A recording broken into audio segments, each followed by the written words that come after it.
So it was an instance unlike any other in that typically Dad would, call and plan when he was going to come visit.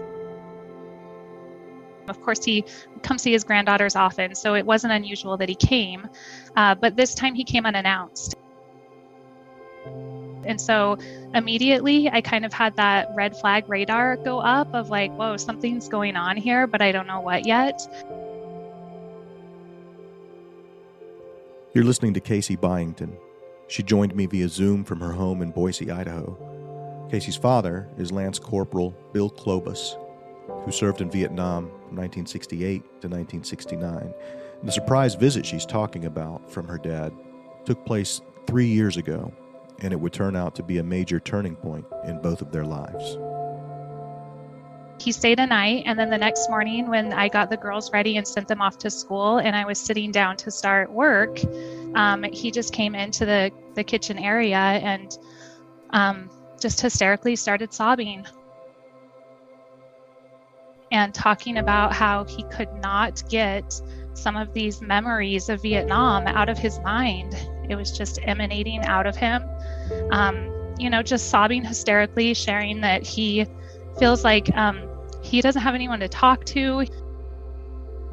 Seeing my father, who had always been so strong, in every aspect of that word, just completely broken. And it just left me reeling. What do I do? I'm not a psychologist. I'm not a Vietnam veteran helper. I have no clue what to do with this. From that moment, sitting at her kitchen table, Casey began an emotional journey with her father that would reach back to the jungles of Vietnam, into the fog of war and the trauma of injury, through the darkness of PTSD, face first into the bureaucracy of veterans' healthcare, and beyond. In today's episode, we'll bring you part one of that journey. From the Vietnam Veterans Memorial Fund, founders of The Wall, this is Echoes of the Vietnam War.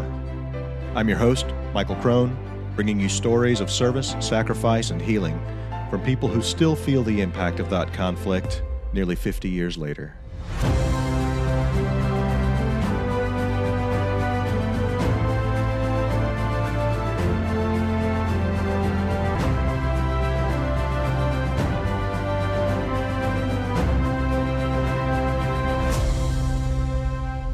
This is episode 7, Rocket Man, part 1. About 3 years ago, Bill Klobas showed up unannounced at the home of his daughter, Casey Byington, and proceeded to have what she calls a meltdown at her kitchen table. This was Casey's first in-your-face contact with PTSD, but over the next 3 years, she would become something of an expert.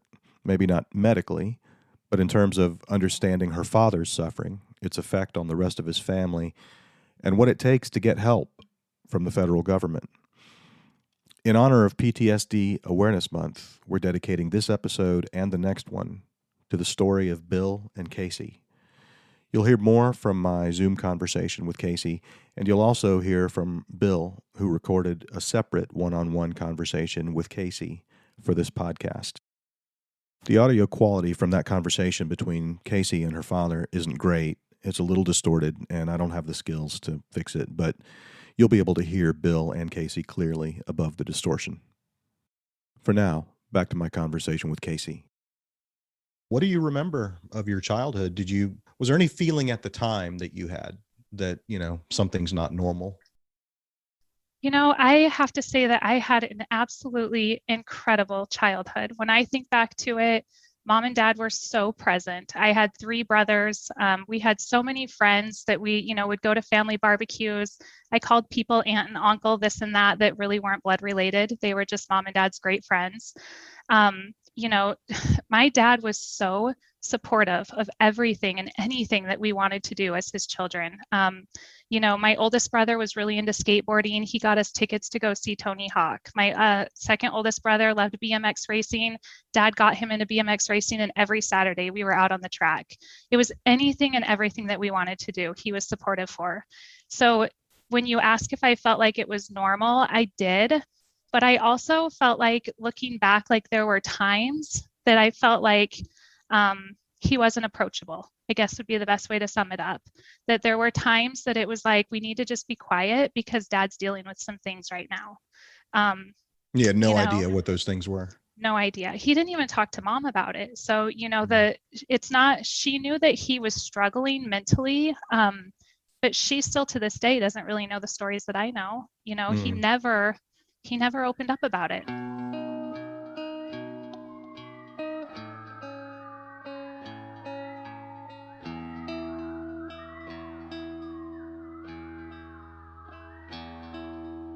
He grew up in Paradise, California, which is where I also grew up. He enlisted in the Marine Corps, he tells us, because he got in a little bit of trouble with the law, siphoning gasoline as a young teenager. And the judge told him that he could either go to Vietnam or he could go to jail. And faced with those choices, Dad chose to enlist in the Marine Corps. During that time as well, he also felt like the draft wasn't far off. And so he wanted to be a Marine, and he didn't want to be drafted into the Army. And so 17-year-old Bill Klobas from Paradise, California, became a United States Marine in 1968, and shortly thereafter was sent to Vietnam, his first stop, Da Nang.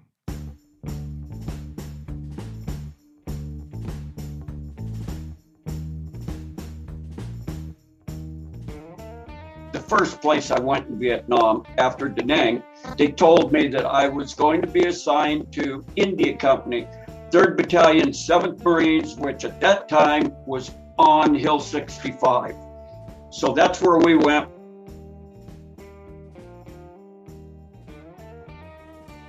And we could actually look at Charlie Ridge and the triple canopy jungle that was on top of it. And it came down to like a double canopy and then single, and started filtering out into these rolling type hills and then rice paddies. And I remember a company commander standing there talking to us, and he said, before you guys came, we had some bad things happen and we lost a few guys. And most of the guys we lost were from a platoon weapons team. And a weapons team usually consists of about 10 guys, but at that time, we were always short on guys. Our squads, instead of 12 or 14 guys to a squad, were usually 6 or 7. Weapons was the same way, 4 or 5 guys. And he said, we had lost these weapon guys before you guys got here. So I volunteered for rockets. A couple other new guys that came volunteered for machine gun or whatever. Yeah, we will volunteer for weapons. Absolutely. We're here to do whatever we are needed to do. So we volunteered. So I became a rocket man. Bill's experience in Vietnam was, for the most part, probably similar to a lot of other Marine Corps infantry. Some of his most vivid memories are understandably the most difficult for him to talk about. Casey was kind enough to recount a few of the ones he has shared with her over the past 3 years. They were supposed to have 12 men in a platoon. They often had 6 or 7. That was what they were working with, because so many people were being killed or injured on a daily basis that they were always, shorthanded. So Christmas Eve, they went out on an ambush, which was, day-to-day life for him. It was ambush by day, come back, get a little bit of rest, and out again for a night ambush, every day.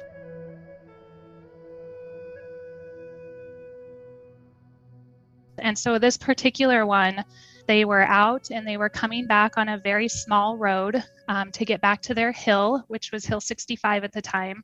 And he said that all of a sudden they started receiving some fire. The first person in line as they were walking was wounded. And so, as they all dropped to the ground, he says that he just remembers trying so hard to dig into the ground just 3 inches further, just, an inch further, just to get level with the ground to where these shots that were just firing consistently over his head didn't hit him, and everyone was trying to do that. And he explains this so vividly.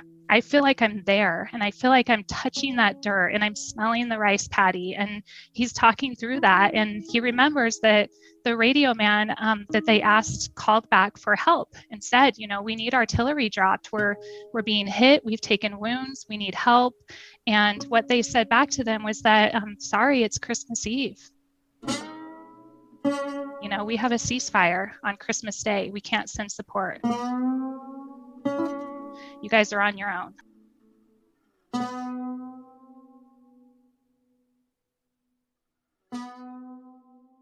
They were put out there to do this job. They didn't want to do it, but they were put there to do it. And when they asked for help, they were told, you're on your own. So he remembers, just trying to get out of that rice field with his brothers, as he calls them, and, finally getting to a spot where they could get down a ditch into the water that was flowing through by this rice paddy, and then being able to sneak back through the water, luckily undetected. It was night. So he said that, oftentimes that was when the snipers would come out. Night was a really scary time for them.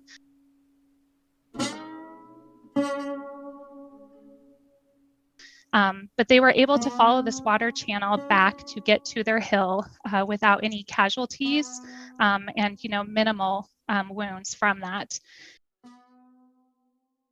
As a daughter and as a civilian, I cannot wrap my head around what that was like for them, and these are all 18, 19, 20-year-old kids trying to understand the idea of calling in for support and not getting it. It baffles me.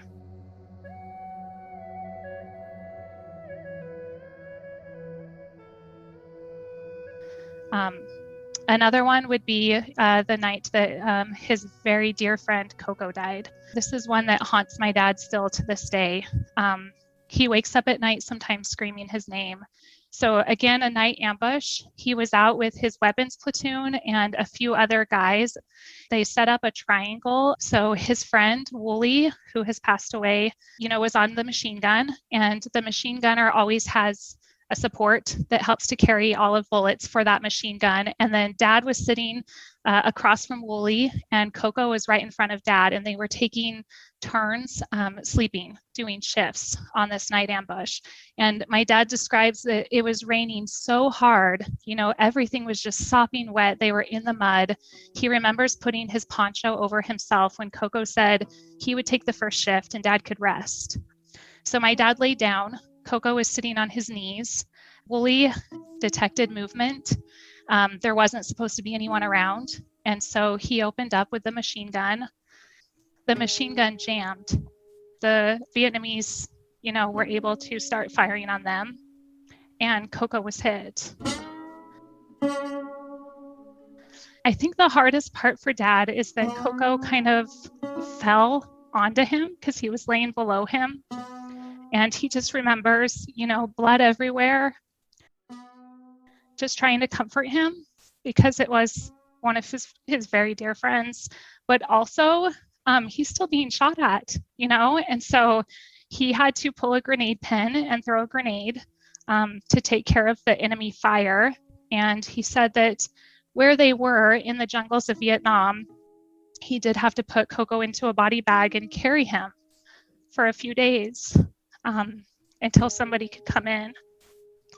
And so that story has been really hard for him.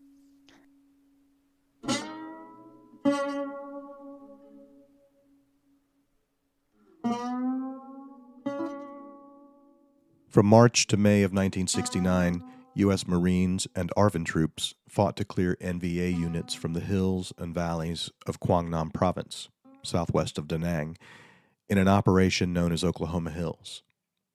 The terrain, which ranged from the steep gullies and ravines of Charlie Ridge to the thick cover and dense undergrowth of Happy Valley, made helicopter support difficult.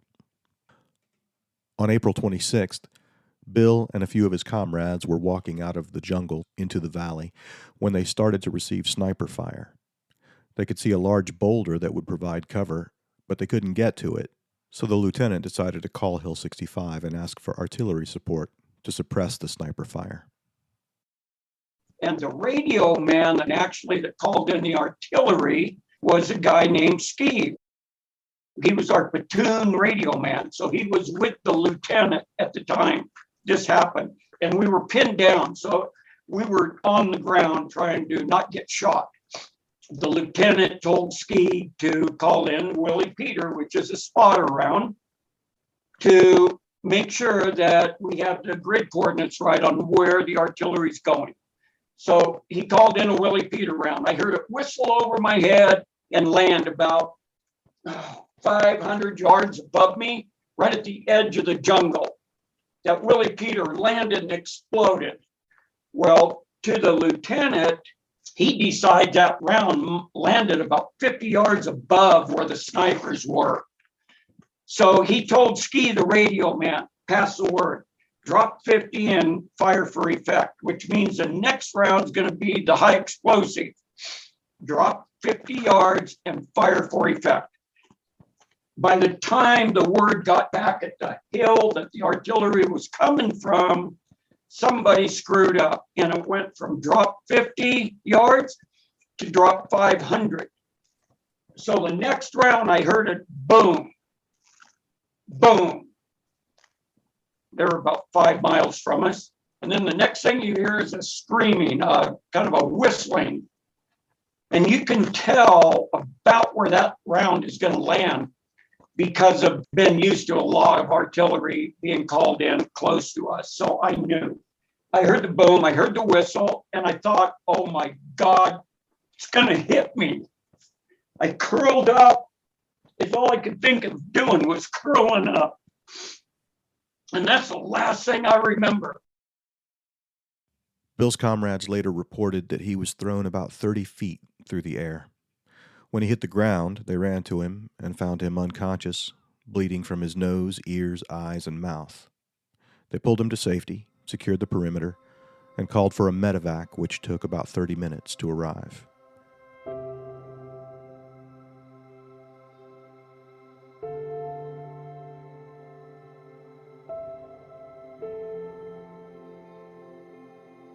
The next thing Bill remembers is waking up briefly aboard the hospital ship, the USS Sanctuary. He had suffered a traumatic brain injury, or TBI, but unfortunately, that diagnosis didn't exist in 1969. I remember opening my eyes, laying there, and it was like looking through a piece of visqueen or being 3 foot underwater and looking up toward the sky from underwater. And I remember a doctor saying, full body concussion. I remember those words from him standing over me, 2 of them looking down at me, and they were talking to one another. I remember those words, full body concussion. It was all internal. That is the last thing I remember of anything until Oak Knoll Naval Hospital a couple months later. Actually, Bill had slowly been making his way from hospital to hospital for 4 months. During that time, he was diagnosed and treated for everything from peptic ulcers to parasites. Decades later, his suffering would even be retroactively attributed to appendicitis, even though he'd had his appendix removed when he was a child. And all that time, his TBI went unrecognized and untreated.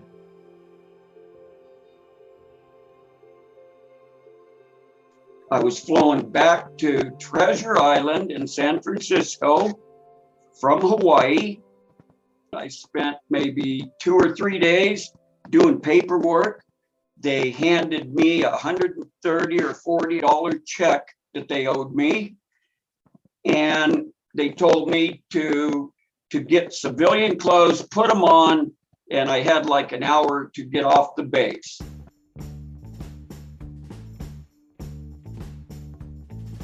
After all that I've been through and everybody else that was over there, it's going to end by saying, get some Levi's and a t-shirt on. You've got an hour to get off base. You're no longer a Marine.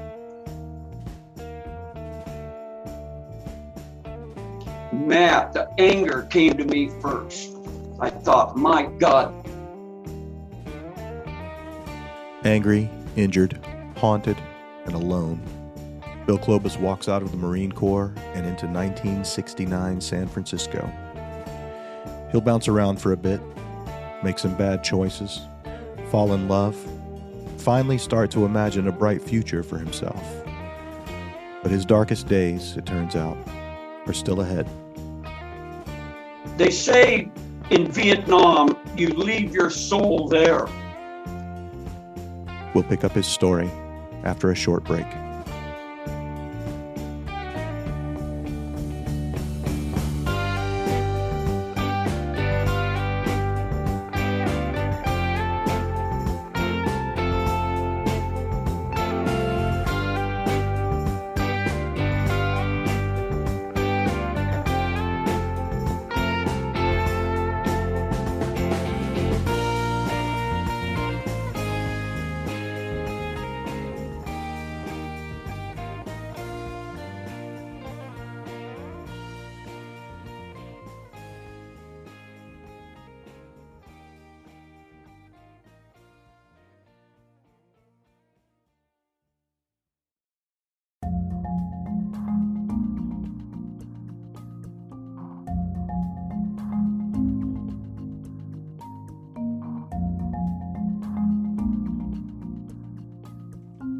For a lot of people, it isn't easy to visit the Vietnam Veterans Memorial in Washington, D.C.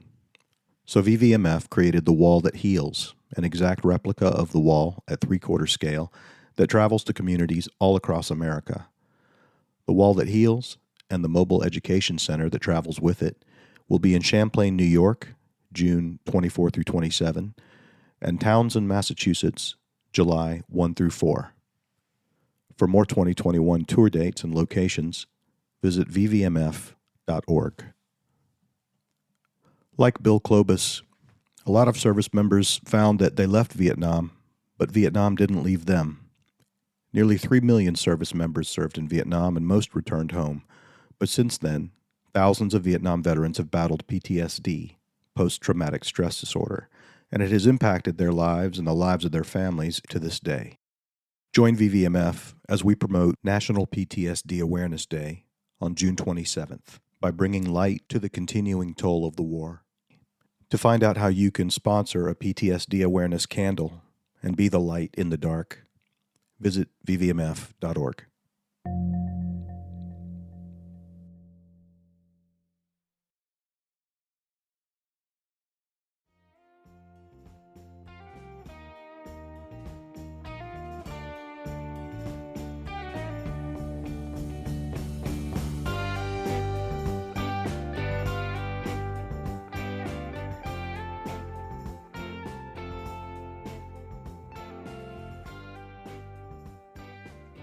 It's September of 1969, and Bill Klobas has been launched into civilian San Francisco with $140, the clothes on his back, a head full of bad memories, and a heart full of pain and anger.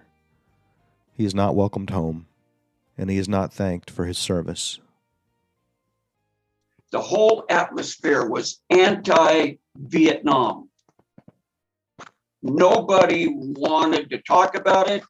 You couldn't tell anyone when you were looking for a job that you had been in Vietnam. You made up stories to get jobs. They thought everybody returning from Vietnam was a psycho. On top of that, Bill is also suffering from a traumatic brain injury, or TBI, the result of friendly artillery fire during Operation Oklahoma Hills. But at this point, his diagnosis is still decades away. Because he's a native Californian, you might think Bill's next move would be to call a family member.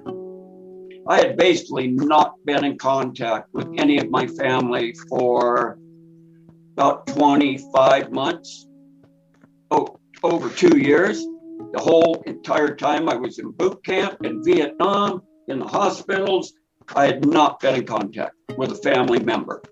Dad had a rough childhood. His dad had a problem with alcohol and was very abusive to his mom and to him and his siblings. And so his childhood was very, very rough. And And I basically slept either outside at someone's backyard, or I slept on someone's couch that I knew, or whatever. As time went on, I became more angry. And pretty soon, that's all I was a ball of anger. And that's how 5 years went. And I couldn't believe that we were being treated this way.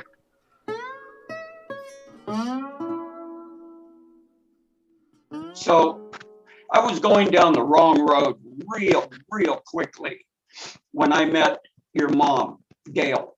When I met her, we kind of clicked, her and I fell in love with her real quickly because I could see that she cared about me and not about Vietnam, because I still up to this day have not talked to her about a lot of things. But I knew that she cared about me. And at that time, that's what I needed. And I fell in love with her. I didn't want to be around anyone but her.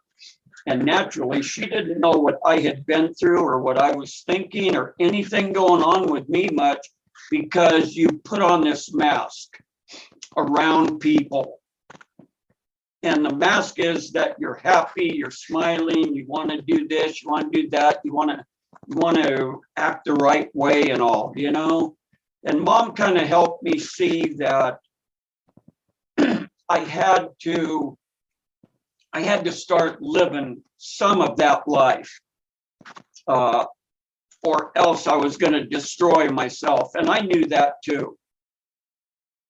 From when I met your mom and we had Jesse, my oldest boy, that changed my whole life. He actually did. I could actually see that, man, this is going to be awesome. I'm going to forget about all that hatred and all of that Vietnam. I'm going to forget about everything that's been affecting me, and I'm going to be a dad now. I'm going to have a family.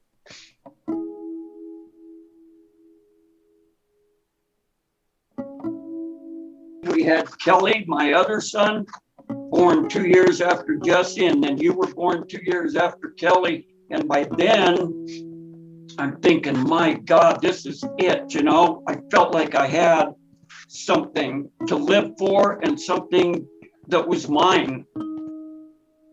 I would be doing great working.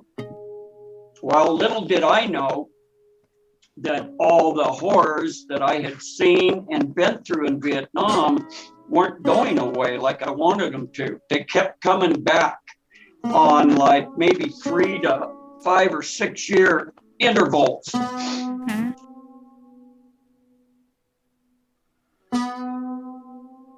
I used to hate it getting dark in bedtime because I knew when I was in this period of, call it PTSD, the things that hurt me so bad in Vietnam that I saw, the things I helped do, it was always the same 4 or 5 dreams, and they would always end the same way, the same thing over and over and over and over. And this would go on for maybe 2-3 weeks.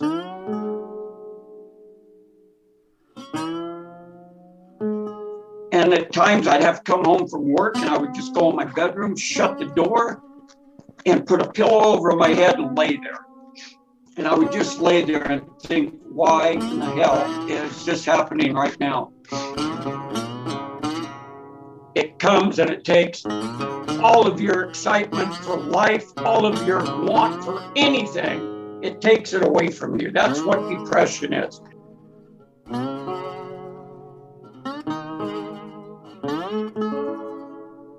So it would eventually, I had to get up, go to work. I had to do what I had to do. What Bill had to do through all of those recurring cycles of depression and despair brought on by his terrible memories and his injured brain was to build a career and, along with his wife Gail, raise 4 happy, thriving children and lead a normal, happy life. Remember earlier when I asked Casey about her childhood? She described it as absolutely incredible. My brothers and I always say we are just so impressed that we had the life that we did and that he is as successful as he was, knowing what we know now.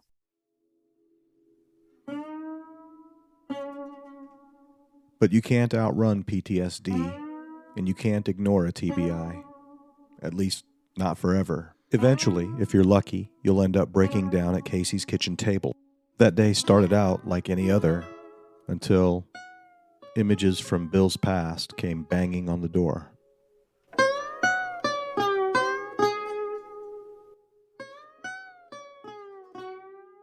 When his latest PTSD meltdown happened, it was a lot of the memories that he was having were of burning down villas. There was a point in the war where the US government really became about body count, and they wanted to know, is the body count of the dead Vietnamese higher than the body count of the US soldiers? And so they would be required to walk into a ville after it had been destroyed and count body parts. And he said oftentimes, this was grandmas and grandpas and young children. They would have to go in and find, a leg here, a torso there, and try to piece together what that meant for body count numbers, because that was what it really became about.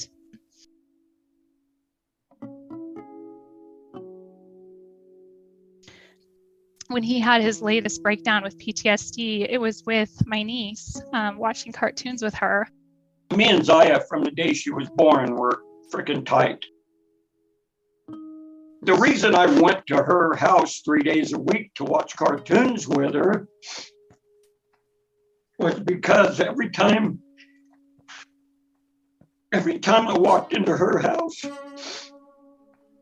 she was so excited. Grandpa, and she'd run over to me and grab me and wouldn't let go. I mean, and for me, that was so insanely awesome at the time. I'm sitting there watching cartoons with her, and I looked over at her, and she realized I was looking at her, so she looked at me and this big smile on her face. And all of a sudden, it was like a sledgehammer hit me in the head. When he looked at her, it was like his mind just started playing this movie reel of all these young, innocent children, Vietnamese children, and the guilt just washes over him. And I saw her as one of the kids that I saw in Vietnam. And I had to get up and leave her house, and I told Terry I gotta go. And I went and got my truck, and I drove up Sheep Creek. And I just parked in the bushes and sat there and cried for 2 or 3 hours. I couldn't stop. And I couldn't stop these images in my mind.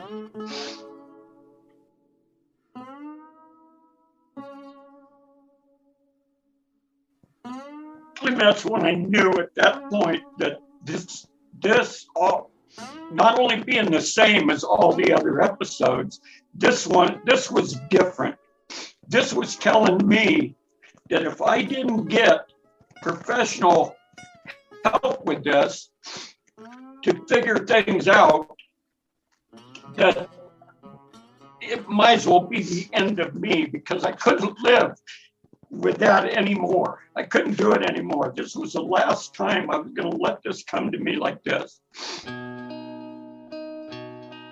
And that's when I came to your house the next day. I've got a wife, but me and Mom don't talk about that kind of stuff.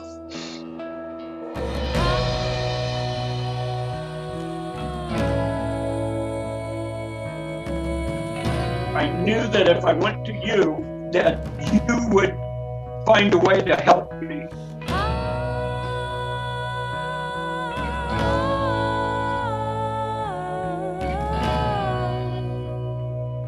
I wasn't looking for you to help me. I was looking for you to find a way. Casey would find a way, or rather, she would make one by sheer force of will. She takes on the responsibility for her father's mental health care. She takes on the VA to have his physical and mental issues connected to his service. And she takes on a 2-star general in the United States Marine Corps in an epic battle to have her father awarded the Purple Heart.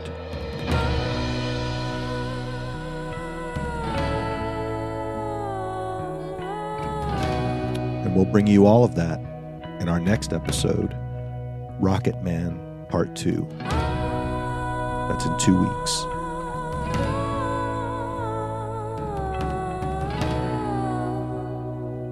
Thanks for checking out the official podcast from the founders of The Wall in Washington, D.C.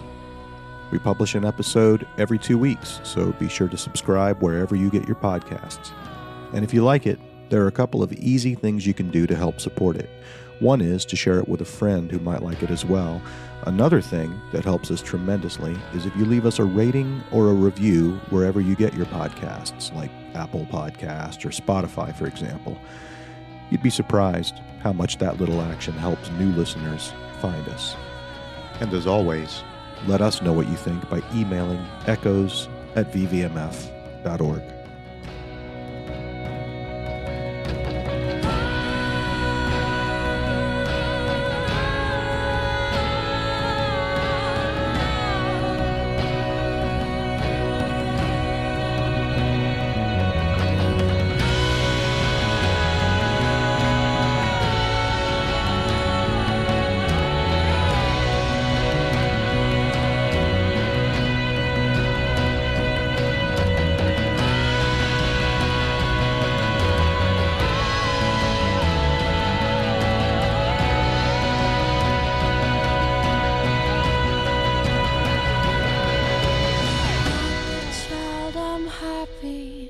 I've met you and you made me the person who I was all along, and it's because way down underneath this sweet and